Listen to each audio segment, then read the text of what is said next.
네, 여러분 안녕하세요. 한 주 동안 평안하셨습니까? 네, 여러분들 다시 뵙게 되어서 우리 하나님께 감사를 드립니다. 오늘은 본문의 말씀이 바로 마태복음 13장 33절에 있는 말씀입니다.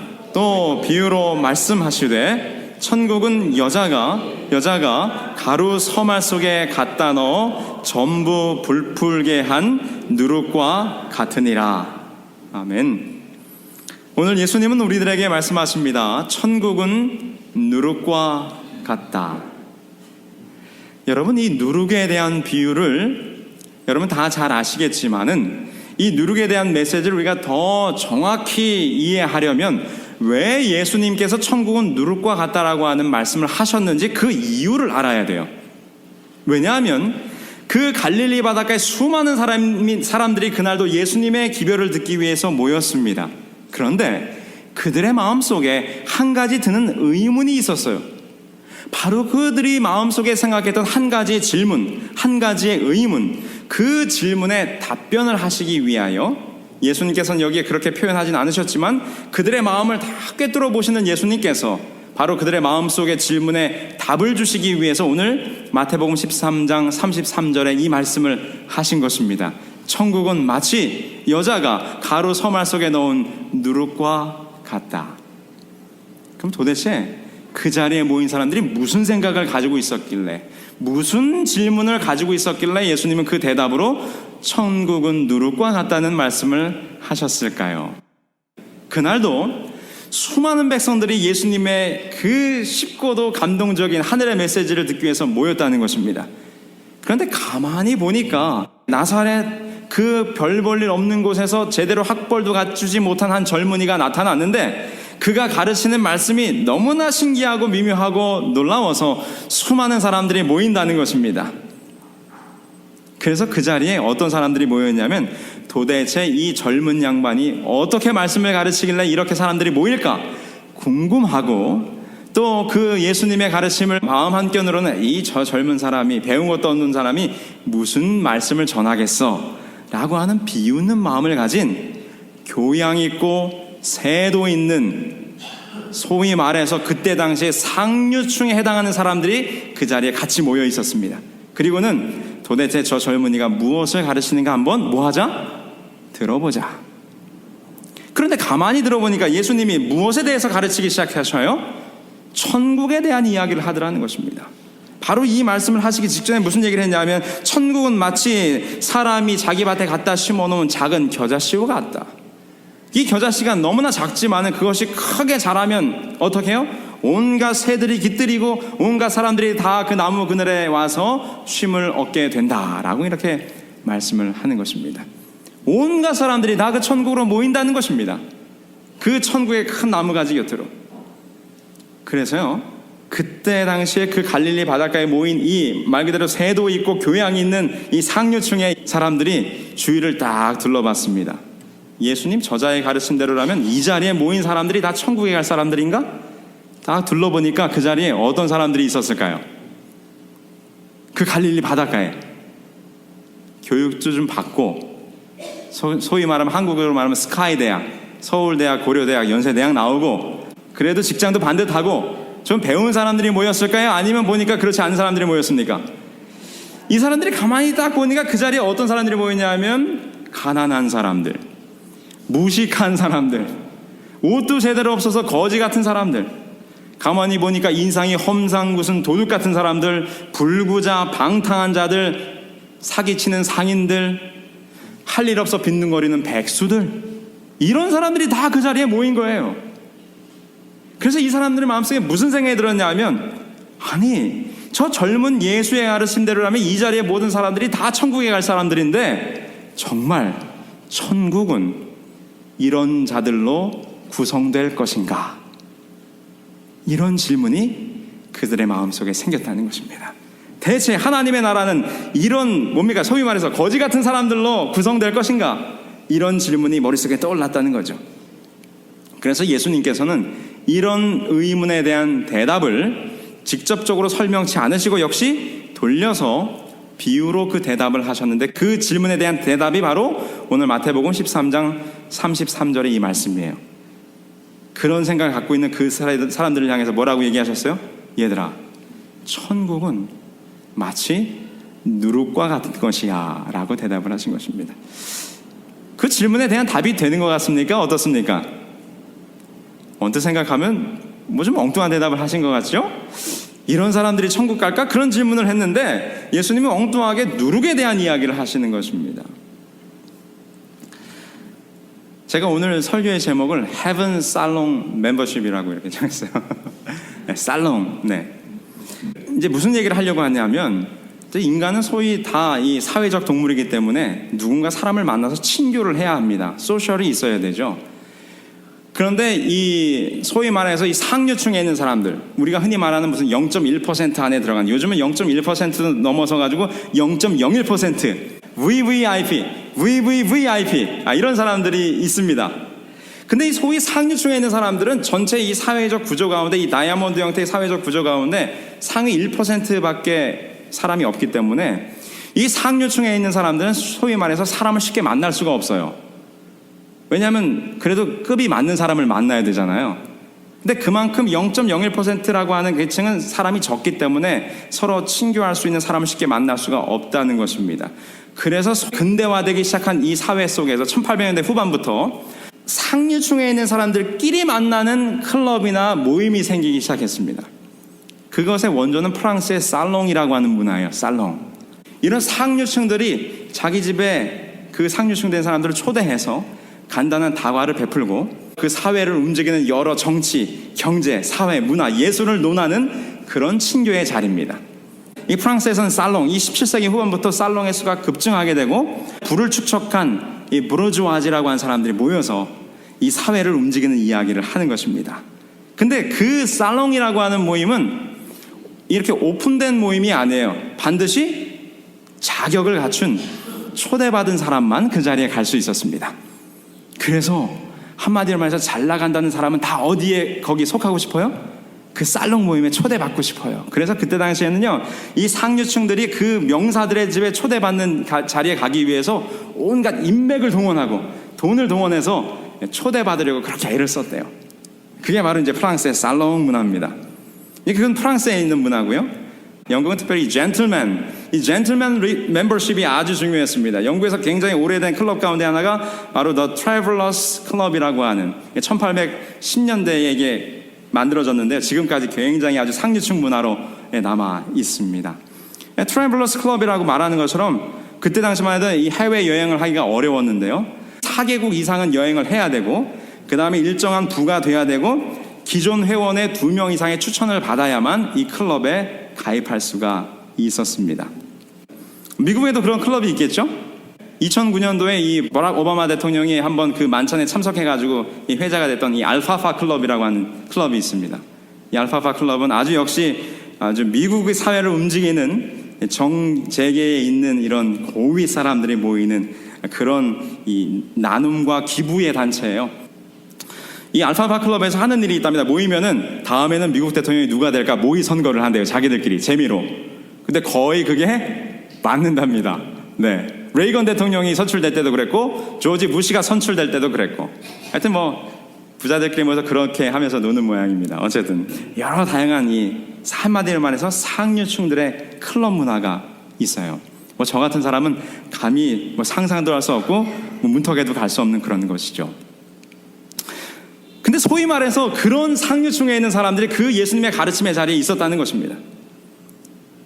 자기들이 생각하기에는 천국이라는 곳은 자기들처럼 율법에 철저하고 하나님의 말씀대로 산다고 노력하고 그리고 명망받고 지위 있는 사람들이 천국에 간다라고 생각을 했어요. 그런데 예수님께서 그들이 생각하는 것과 전혀 다른 이야기를 하는 것입니다. 누구든지 그 큰 나무에 온갖 새들과 짐승들이 모이는 것처럼 누구든지 천국에 갈 수 있다는 이야기를 하는 것입니다. 그러자 그런 상류층에 있는 사람들이 내가 저런 거지 같은 사람들과 함께 천국에 간다고? 말이 되는 거예요? 안 되는 거예요? 말이 안 되는 거예요. 내가 그런 천국에 가야 되다니. 그런 질문을 하고 있을 때 우리 예수님께서 바로 이 대답을 하셨다는 것입니다. 자, 그 상황이 이제 충분히 설명이 됩니까? 근데 그 예수님의 대답이 마치 여자가 가루 서말 속에 갖다 넣은 그래서 전부 부풀게 한 누룩과 같다고 얘기하셨습니다. 그럼 잠깐 본문의 말씀을 좀 볼까요? 일단 가루 서말 속에 누룩을 넣었다고 했습니다. 여러분 여자분들은 다 아시죠? 효모라고 하는 살아있는 미생물을 거기 넣어야 합니다. 이 효모, 이스트만 넣으면 여기 표현대로 그 반죽이 전부 다 어떻게 되더라? 전부 다 부푼다는 것입니다. 근데 여러분도 잘 아시겠지만 이 누룩은 사실은 구약 성경에서 뭘 뜻하는 거였어요? 죄를 의미하는 거죠. 그래서 예수님께서도 이 바로 바리새인과 사두개인들의 누룩을 제거하라 막 이렇게 질책하시면서 그들의 헐의 허식과 이 거칠애 그리고 회칠한 무덤 같은 그들의 위선적인 모습을 말씀하실 때 누룩이라고 표현하셨거든요. 근데 여기서는 예수님께서 반대로 천국이 누룩 같다고 말씀하셨어요. 여기서는 누룩이 죄를 상징하는 것이 아니고요, 이 누룩의 성질, 무엇을 부풀게 하는? 반죽을 부풀게 하는, 그래서 그 발효되는 이 물질의 성질을 의미하는 것으로 바로 여기서 이 밀가루 반죽은 우리들의 마음을 의미하는 것입니다. 근데 우리들의 마음속에 무엇이 들어가면, 누룩이 들어가면 그 반죽이 180도 변화되는 것입니다. 여러분 이 발효가 여러분 어떻게 되시는지 이제 다 잘 아시죠? 네, 빵을 만들기 위해서 일단 밀가루와 물과 소금을 넣어서 반죽을 합니다. 그렇게 반죽이 잘 되면 그것을 약 1시간 정도 적당한 온도가 되는 곳에 남겨둡니다. 그럼 어떻게 될까요? 반죽이 동그랗게 부풀죠. 저는 어릴 적에 저희 어머니가 양은으로 된 그 노란 주전자 주면서 상교에 가서 막걸리 한 대 받아와라. 저희는 교회 다니기 때문에 막걸리 안 마시는데 왜 받아올까요? 그거 받아오라 하는 날은 뭐 만드는지 아는 거예요? 찐빵 만드는 거다 오늘. 너무너무 신나요. 그래서 반죽을 해서 아름답게 딱 넣으면 신기합니다. 반죽이 왜냐면 처음에 요만했는데 나중에 꺼내보면 그게 한가득 이 양은 다라에 한가득 차는 거예요. 무슨 작용이 벌어졌습니까? 효모가 움직였어요. 효모가요 그 속 안에 있는 영양소를 먹고 번식합니다. 근데 번식할 때, 이 효모가 번식할 때 여기서 에탄올이라고 하는 가스가 방출돼요. 근데 그 가스가 그 밀가루 반죽 속에서 가스가 막 나오니까 밀가루가 뻥그렇게 일어나는 것입니다. 그리고는 그것을 적당량을 뜯어서 오븐에 구워내면 말랑말랑한 빵이 되는 거죠. 그런데 중요한 건 뭔가 하면 누룩이 들어가면 반죽이 달라진다는 것입니다. 바로 이것을 예수님께서는 말씀하고 싶으셨어요. 그래서 아까도 말씀드린 것처럼 밀가루 반죽은 우리들의 마음입니다. 근데 우리들의 마음은 너무나 딱딱하고 메말라서요. 여러분 만약에 이스트 없이 그냥 밀가루만 물로 반죽해가지고 빵을 구워낸다고 한번 보십시오. 그 빵이 어떨까요? 우리가 생각하는 것처럼 폭신폭신하고 말랑말랑한 이런 빵이 나오겠습니까? 딱딱하고 굳어져 버린 아주 메마른 떡이 나올 거예요. 그런 우리들의 마음 속에 무엇이 들어가면, 누룩이 들어가면 그 마음이 변화되는 것입니다. 여기 예수님께서 말씀하신 것처럼 그 가루가 전부 다 부풀게 되는 것처럼 우리들의 전 인격이 어디에 갈 수 있는 백성으로? 하늘에 갈 수 있는 백성으로 변화된다는 거죠. 이 바로 누룩은 성령을 상징하는 것이라 이렇게 말씀하셨어요. 성령. 오늘 우리들의 마음속에 성령 하나님이 들어와 계시는가? 그러면 우리가 설령 밀가루 떡처럼 딱딱하고 보잘것없고 메마른 사람들일지라도 그 누룩이 우리들의 마음속에 들어오면 우리를 어떻게 만드시는 것입니까? 부드럽고 말랑말랑하고 따뜻하고 만나면 만날수록 고소함이 느껴지는 그런 빵으로 우리가 변화될 수 있다는 것입니다. 그게 바로 예수님의 대답이셨어요. 뭔가 하면 잘난 사람들이 다 쳐다보니까 이 한마음께 모인 사람들 가만히 보니 다 별 볼 일 없어요. 저런 사람들이 천국에 간다고? 저런 사람들과 내가 함께 천국에 간다고? 이건 말도 안 돼. 그렇게 생각하는 그 잘난 사람들을 향해서 예수님이 뭐라고 말씀하시는가? 지금의 모습이 중요한 게 아니라 그들의 마음속에 누가 들어가면, 성령 하나님이 들어가면 그들이 다 하늘에 갈 백성으로 변화될 수 있다고 예수님께서 말씀하시는 것입니다. 그게 바로 이 가루 서말 속에 들어간 누룩의 비유의 이야기고 그들을 향한 예수님의 대답이셨습니다. 성령이 우리들의 마음속에 있느냐? 그것이 바로 하늘 살롱의 멤버십을 얻을 수 있는 방법이라고 말씀하시는 것입니다. 바로 그러한 변화가 우리 모두에게 있어야 한다는 것입니다. 그런 성령의 변화가 우리들의 마음속에 있게 될 때 우리는 우리의 지금의 모습과는 관계없이 어디에 갈 수 있다는 것입니까? 천국에 갈 수 있다는 것입니다. 이것이 바로 성령의 증거요, 누룩을 통하여 예수님께서 말씀하시고자 하신 것입니다. 근데요, 이제 우리가 하나 생각해 볼 것이 있습니다. 누룩을 처음에다 집어넣으면 처음부터 이게 갑자기 팍 부풀어 납니까? 아니면 시간이 필요하죠? 일정한 시간과 온도가 갖춰지면 이게 빵이 서서히 부풀어 오르게 됩니다. 그래서 이것은 역시 우리들에게 교훈을 주고 있는데, 가루 속에 감추인 누룩은 사람들이 모르는 사이에 그 모든 가루를 부풀게 한다. 이것은 무슨 말인가 하면, 그리스도를 영접한 사람은 자기도 모르게 은연중에 하늘에 갈 백성으로 변화된다는 것입니다. 변화돼야 돼요. 우리들의 모습이 하루가 다르게, 매주가 다르게 만나면 만날수록 더 뻥그렇게 부풀어서 정말 우리들의 마음이 넉넉하게 부풀어 오른 정말 잘 발효된 반죽처럼 그렇게 변화돼야 된다는 것입니다. 그게 바로 성령의 역사죠. 자, 오늘 설교를 이제 정리하면서 다시 그 사교 클럽의 이야기를 하려고 합니다. 우리나라에도요, 조선시대부터 이런 살롱의 문화가 있었습니다. 한국에서는 어떤 살롱의 문화가 있었을까요? 프랑스처럼. 조선시대는 무슨 문화가 있었냐면 사랑방 문화가 있었습니다. 이 사랑방은 누가 모이는 곳이에요? 남자들이 모이는 것이죠. 양반들이 모이는 것이죠. 그래서 양반들이 사랑방에 모여서 이제 그들의 학문을 논하기도 하고 글을 서로 써서 나누기도 하고 이 사회와 정치의 경제의 흐름을 이야기도 하는 것입니다. 이런 사랑방의 문화. 근데 오늘날과 같이 근대화된 사교 클럽은요, 1904년에 그때 당시에 황제였던 고종 황제가 처음으로 만들었어요. 이 서울 중구 장충동에 이 서울 클럽이라고 하는 것을 만들었습니다. 왕이 명령으로. 지금도 이 장충동에 서울 클럽이 있습니다. 100년이 넘은 역사를 가진. 지금도 한국의 정재계의 유명한 사람들은 다 거기서 모입니다. 거기에 가입하려면요, 지금 약 1000여 명 정도가 회원으로 가입되는데 그 누군지는 비밀에 붙여 있습니다. 가입비는 7,500만 원, 그러니까 7만 5천 불 정도 되고요. 돈만 있다고 가입하는 것은 아니고 먼저 회원 가운데 추천을 받아야 돼요. 그리고 가입할 수 있고요. 설령 가입비가 준비되고 추천을 받았다 할지라도 보통 3년 내지 4년은 기다려야 그 멤버십이 나온답니다. 왜냐하면 정회원으로 되어 있고 이게 멤버십이 한정되어 있기 때문에 기존 회원이 탈퇴를 해야 거기에 들어갈 수 있대요. 물론 100년이 넘는 클럽이어서 이제 시설은 많이 좀 낙후됐지만은 여전히 한국을 움직이는 유명한 인물들이 거기에 모인다고 합니다. 서울 클럽에. 근데 오늘 여러분들이죠, 그때 당시에 그 사람들이, 그런 서울 클럽에 들어갈 수 있을 만한 사람들이 어떻게 저 사람들과 내가 천국에 갈 수 있을까, 이렇게 빈정대며 생각할 때 예수님께서는 그들을 향하여 모든 사람들이 성령으로 변화되기만 하면 하늘에 갈 수 있다고 말씀하셨습니다. 그 하늘 살롱이에요. 그 하늘 클럽에 갈 수 있다고 말씀하셨습니다. 네, 여러분 한번 비교해 볼까요?